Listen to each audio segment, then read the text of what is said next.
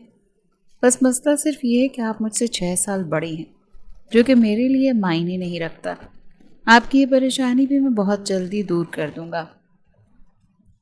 اگر میں نے آپ کو خود سے محبت کرنے پر مجبور نہ کیا تو میرا نام بھی اسفند خانزادہ نہیں۔ یہ سن کر زمل نے سر جھٹکا اور دوسری طرف کروٹ بدل کر لیٹ گئی۔ اسفند کے لیے اپنی محبوب کے پہلو میں اسے چھوئے بغیر سونا ایک بہت ہی مشکل کام تھا۔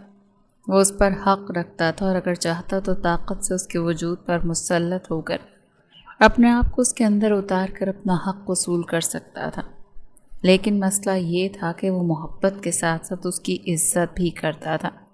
وہ اس کے ساتھ زبردستی نہیں کرنا چاہتا تھا، بلکہ اس کی خواہش تھی کہ زمل اپنی مرضی کے ساتھ اس کے پہلو میں آ کر بیٹھے اور اپنا آپ کو اس کے دسترس میں سونپے، کیونکہ محبوب کو اس کی چاہ کے ساتھ حاصل کرنے کا تو مزہ ہی الگ تھا۔ جہاں تک چھوٹی چھوٹی گستاخیوں کا سوال تھا تو وہ اسے بار بار یہ باور کروانا چاہتا تھا کہ ان دونوں کے درمیان اصل تعلق کیا ہے۔ اگلے 2 دن بہت تیزی سے گزرے تھے۔ اسفند اپنے پیپرز کی وجہ سے تھوڑا سا مصروف ہو گیا تھا، لیکن اس دوران بھی وہ زمل کو مسلسل تنگ کرتا تھا۔ دوسری طرف جہاں تک شمسہ بیگم کا سوال تھا تو انہوں نے بھی زمل کو ہر طرح سے کمفرٹیبل کرنے کی کوشش کی تھی تاکہ وہ برا محسوس نہ کرے۔ آج رات کو خاندان میں بہت بڑی پارٹی تھی۔ اسفند اسے اپنے ساتھ لے کر جانا چاہتا تھا کیونکہ سب لوگ جا رہے تھے اور وہ جانتا تھا کہ زمل بھی پارٹیز کا بہت شوق رکھتے، لیکن وہ اس وجہ سے نہیں جا رہی تھی کہ سب لوگ باتیں بنائیں گے اور اس کی شادی کے حوالے سے اس پر طنز کریں گے۔ اسفند اس کا یہ خوف دور کرنا چاہتا تھا۔ جب وہ فریش ہوگا باہر نکلے تو اسفند نے آلریڈی اس کے لیے بلیک ڈریس نکالا ہوا تھا۔ زمل نے بھی بغیر کسی احتجاج کے وہ کپڑے اٹھا کر پہن لیے۔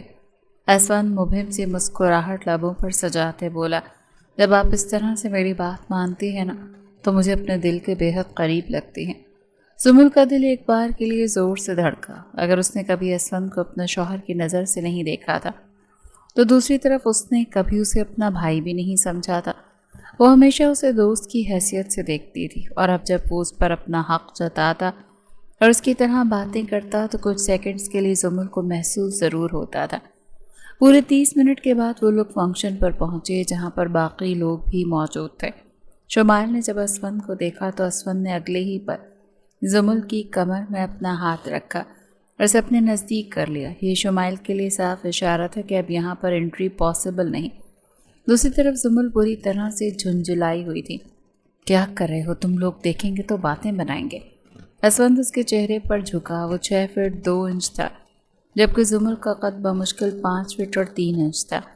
وہ اسے ہائٹ میں کافی چھوٹی تھی اور جب اس پر جھک کر بات کرتا تو وہ دونوں بہت کیوٹ لگتے تھے۔ یہ بات زمل نے محسوس کی تھی۔ لوگ دیکھیں گے تو یہی سوچیں گے کہ میاں بیوی ہیں، ایک دوسرے کے ساتھ بہت محبت کرتے ہیں، لیکن مجھے تم سے محبت نہیں ہے، زمل نے دانت پیستے ہوئے کہا۔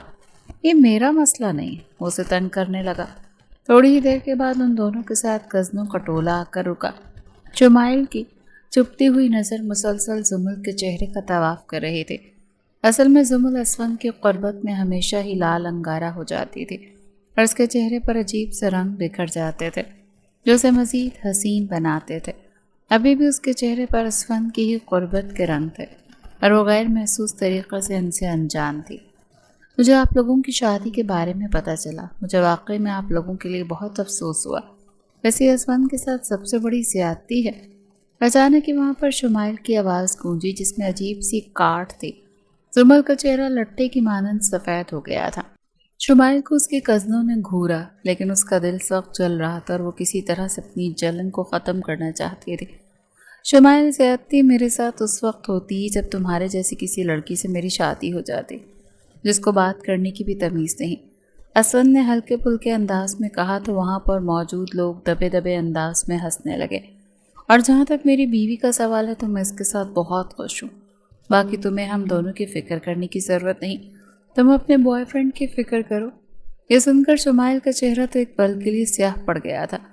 اسے اندازہ نہیں تھا کہ اسفند کو اس بارے میں معلوم ہے کہ اس نے ایک پارٹ ٹائم بوائے فرینڈ بھی رکھا ہوا ہے۔ جیسے وہ کبھی کبھار دل بہلانے کے لیے گھومنے پھرنے کے لیے چلی جاتی تھی۔ اسوند کو اسی لیے تو اس جیسی لڑکیوں سے شدید نفرت تھی جو اپنی عزت کا بھی پاس نہیں رکھتی تھی۔ اگر کوئی ایک عدد بوائے فرینڈ ہے تو اسوند یہ بات کافی دیر کے بعد بولی تھی، لیکن وہاں پر موجود سب لوگ ہی سمجھ گئے تھے اور اس کو بھی احساس ہو گیا تھا کہ سامنے والا اپنی عورت کے خلاف کچھ بھی نہیں سن سکتا۔ باقی کزن جو کہ شمائل کی دیکھا دیکھی طنزیہ جملے ادا کرنے والے تھے، اب وہ دونوں ان کی تعریف کر رہے تھے۔ ویسے یار ٹھیک بات ہے، تم دونوں کی جوڑی بے حد پرفیکٹ لگ رہی ہے۔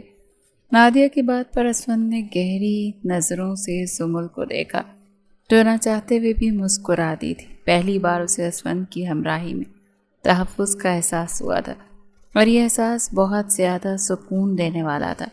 اس کے بعد اس نے کافی انجوائے کیا تھا جیسے ہی وہ پہلے کیا کرتے تھے۔ اسوند بھی اسے وقفے وقفے سے دیکھ رہا تھا۔ آخر تم نے کیا جادو کیا ہے اسوند پر؟ اس کی تو نظریں تم سے ہٹ ہی نہیں رہی۔ سمل کے پاس اس کی میرڈ کزن جویریہ بیٹھی ہوئی تھی جو کہ اسے تھوڑی تھوڑی دیر کے بعد تنگ کر رہی تھی۔ بھابھی کیسی باتیں کر رہی ہیں آپ؟ اس نے بوکھلاتے ہوئے کہا، رے تم تو ایسے شرما رہی ہو جیسے تمہیں معلوم ہی نہیں ہے۔ ویسے سہاگ رات کو تو اس نے تمہیں بہت زیادہ تنگ کیا ہوگا، وہ ہے بھی جوان اور خون بھی جوشیلا ہے۔ یہ سن کر ماریا کے دل کی دھڑکنیں تیز ہو گئی تھیں۔ ویسے مجھے بھی بتاؤ نا کہ تم نے کیسے اسے اپنی مٹھی میں کیا؟ میں تو ولید کے پیچھے پورا دن بھاگتی رہتی ہوں، لیکن مجال ہے جو وہ مجھے ٹائم دے۔ سمل نے یہ سن کر پھر سے پہلو بدلا تھا کیونکہ اسے یاد آیا تھا کہ اسوند اپنے پیپرز کے دنوں میں بھی اس کے ساتھ پورا وقت گزارتا تھا۔ تھوڑے ہی فاصلے پر کھڑے اسوند نے جب سمل کے چہرے پر پھیلے ہوئے حیا کے رنگ دیکھے تو وہ دل ہی دل میں جویریہ باجی کو داد دینے لگا جو کہ اب ماریا کو بری طرح سے پریشان کر رہی تھی۔ تھوڑی سی ادھر ادھر کے بعد وہ اٹھی اور بھاگتی ہوئی اسوند کے نزدیک جا کر کھڑی ہو گئی۔ کیا ہوا جانے من؟ اسے شوق نظروں سے دیکھتے ہوئے بولا تو زمل نے اسے تیکھے انداز میں گھورا۔ مجھے جانے من نہ کہو تو ٹھیک ہے، ڈارلنگ بول دیتا ہوں، مجھے کوئی مسئلہ نہیں۔ وہ کاندھے اچکاتے ہوئے اسے ڈارلنگ کہہ کر مخاطب کرنے لگا۔ ویسے وہ میرے بارے میں تم سے کیا پوچھ رہی تھی؟ او مائی بیڈ، میں نے تو تمہیں ابھی تک کس کے علاوہ اور کچھ دیا ہی نہیں، لیکن فکر مت کرو، آج کی رات اگر تم چاہو تو کس کے علاوہ بھی ہم آگے بڑھ سکتے ہیں، جہاں پر میں تمہیں ایک ایسی دنیا میں لے کر جاؤں گا، صرف تم اور میں ہوں گے، کمرے کی بند لائٹس ہوں گی اور سافٹ سا بستر ہوگا۔ اس سے پہلے کہ وہ مزید کیا تھا، زمل نے اس کے لبوں پر ہاتھ رکھا اور دبے دبے انداز میں چلاتے ہوئے بولی، بس کرتے ہیں، اس وقت ہم اپنے بیڈ روم میں نہیں ہیں بلکہ پبلک میں کھڑے ہیں۔ اسد نے اس بات کو بھی مذاق میں اڑا دیا۔ پبلک کو ہم لوگوں سے کوئی خاص انٹرسٹ نہیں ہے۔ پبلک میں جتنے بھی لوگ ہیں سب کو پتہ ہے کہ رات کے وقت ان کی بیویاں ان کی بات مانیں گی، سوائے میرے معصوم کے جس کی بیوی 24 گھنٹے اس پر غصہ کرتی رہتی ہے۔ وہ اپنے چہرے پر مایوسی سجاتے ہوئے دکھی سے انداز میں بولا تھا۔ زمل ایک دم سے اپنی گردن کو فخر سے اکڑا کر کرتے ہوئے کہنے لگی، تو اس میں تمہارا ہی قصور ہوتا ہے۔ وہ اپنے بالوں کو جھٹکتے ہوئے بولی اور تیز تیز قدم اٹھاتے ہوئے اندرونی حصے کی طرف بڑھ گئی، جبکہ اسوند کافی دیر تک اس کی پتلی کمر کو گھورتا رہا۔